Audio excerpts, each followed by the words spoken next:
India as a problem, will you respond with punitive tariffs on US goods coming into India? As a diplomat, I don't respond to hypothetical questions. And I think Western Europe is hardly in a position to tell anyone what international law is all about. Let me tell you, we have condemned the use of violence. My Prime Minister has been on record from day one. You can expect tariffs to be imposed on Indian exports to the United States, can't you? Talking about price pressures. I'm now into geopolitics. It's interesting. You're a former very senior diplomat in the Indian Foreign Service. You understand the way geopolitics works. Is it wise, do you believe, for India to have forged such a close friendship to Vladimir Putin when, according to the UN General Assembly, a massive majority vote, Russia violated Ukraine's sovereignty in this invasion, something which India will not say and will not recognize? Is it wise for India to have got itself into the place it is now in? No, India is in a very comfortable place. And other than commentators in parts of the world which have, as I said, a limited understanding of the situation, India is in a comfortable position all over. One of the first foreign ministers that the incoming Secretary of State met was the Indian Foreign Minister. A Quad meeting is taking place here. My Prime Minister has had a discussion with President Trump. I think some of the concerns you're worried about should be addressed to European audiences. But you believe in international law, don't you? Oh, I'm not a believer. I'm a practitioner of international law. I've written a book on the use of force. And I think Western Europe is hardly in a position to tell anyone what international law is all about. Let me tell you, we have condemned the use of violence. My Prime Minister has been on record from day one to say this is not the time of war, this is a time of peace. He has said that to President Putin, he said that to President Zelensky, and that is the point of view which the G20 under the Indian presidency espoused, and that was accepted. The G20 presidency under India is the one which won consensus, and that is the first consensus document, whereas the GA and everything else was taken. So my submission to you... it seems to me... There's a hypocrisy at work here. You can talk about hypocrisies in the West. I could talk about hypocrisy in India. When it comes to talking sovereignty, and when it comes to an issue you have on your own territory with Kashmir and other people's perceptions of Kashmir's status, you talk about the inviolability of sovereignty. But you don't use that language when it comes to Ukraine and its rights. We use that language consistently, and I want to correct you. Sovereignty as a concept is something we use consistently. So condemn Putin's violation of Ukrainian sovereignty. We have said on record, this is not a time for war. We don't condone the use of that's not a condemnation of Russia's invasion of Ukrainian territory. I would suggest that you read the Western démarche to end the war, and we are in favor of doing the war. We could have a similar argument on the Middle East, on Palestine, etc. I think if this is a discussion on energy, let me say that the Prime Minister's primary commitment is to ensure that there is availability of energy to our consumer at all points, at affordable rates, and in a sustainable manner. And we've done very well on all three. Insofar as Russia is concerned, yes, we've had long-standing relations with the erstwhile Soviet Union. We have relations with the Russian Federation, but we have much stronger relations with some of the other countries, including the United States. And I would say we buy $20 billion worth of energy from the United States. So the point here is, if it is a discussion on energy, I think it has been completely consistent. And today, we were encouraged by the Americans, by Western Europeans. I think they're out of the equation.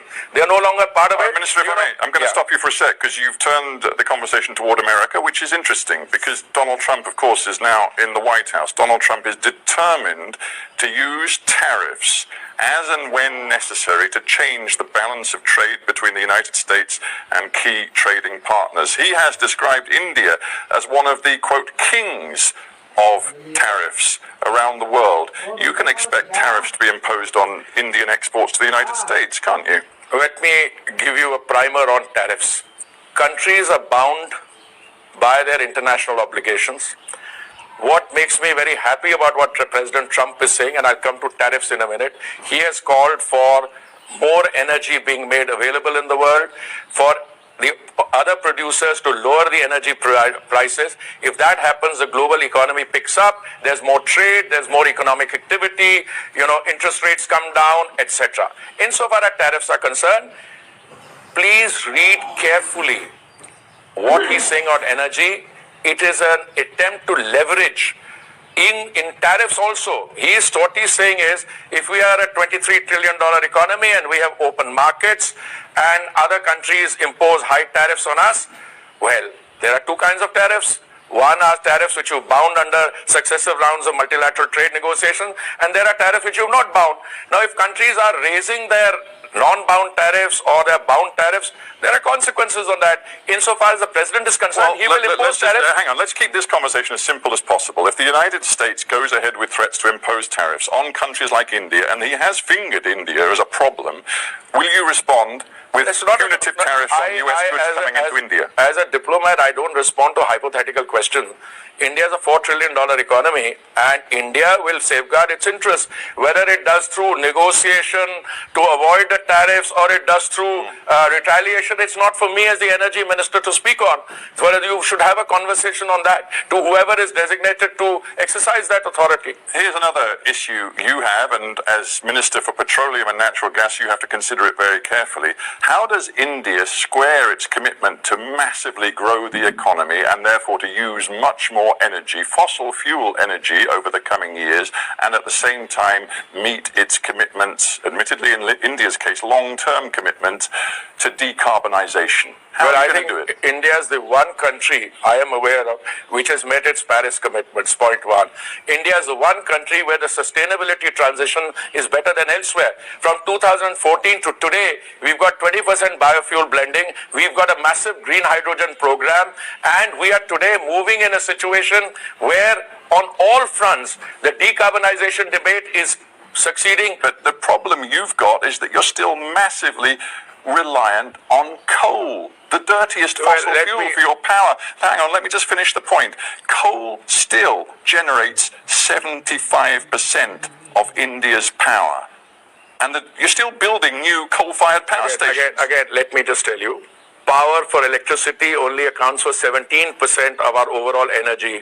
If you want to look at the total figure, see what is used in our refineries, and they're all moving into green hydrogen. IOCL has 11 refineries, out of them 2 of them first, another 2. So there is a transition taking place which your briefing notes don't capture. Now either you accept what I'm telling you as the energy, I should actually be called the energy transition minister, our biofuel blending on an increasing demand, 20% of that, it's a revolutionary scale change. 90 new flex fuel vessels were on display which are coming to the market in the next 3 months. We've got E100 pure ethanol being sold in 400 outlets. So absolutely, yes, our consumption is increasing. So is our biofuel blending. The problem you've got, and that's why I began with this grand ambition to become a fully developed nation by 2047, is that there is no way that's going to happen without maintaining the kind of output from your coal-fired power stations, which mean you're not going to complete your energy transition. To quote Indian expert Nandini Das, who's at Climate Analytics, she says, India still has a very deep focus on coal. You are welcome to quote, I don't know who these people are, and certainly they don't figure in my discourse at all. A lot of people drawing inspiration from Western NGOs, from people in the West who are extremely jealous of the Indian transition. You're welcome to use whomever speaking notes you like. But if you're discussing a subject like energy transition, let me point you in 2 specific directions. Please look at the biofuels program and look at what's happening in the Indian green hydrogen field. The tender which IOCL has floated, nowhere in the world have you got this done.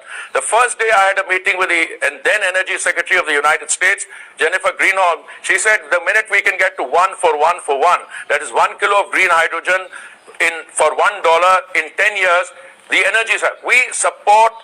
We buy $150 billion of energy from outside. Today, the cost of green hydrogen has come down to 3.5, 4. The minute we bring it down to 2.5, fossil fuel is over. This kind of transition doesn't takes place through fossilized mindsets All right, which Minister. say you will never become this. They said you will never become a $5 trillion economy. Minister, as far as I can see, this is not a sort of east-west political point scoring. Not at all. Question. It should not. It is really a planetary question. Yes. But all I'm asking is whether, when you sit in your ministry and make your decisions, you understand that India has a deep vulnerability right here, right now, to the impacts of climate change. You are trying to remind me of my vulnerability. I'm trying to tell you, I'm not only conscious, but we are doing things in order to ensure that we don't become vulnerable.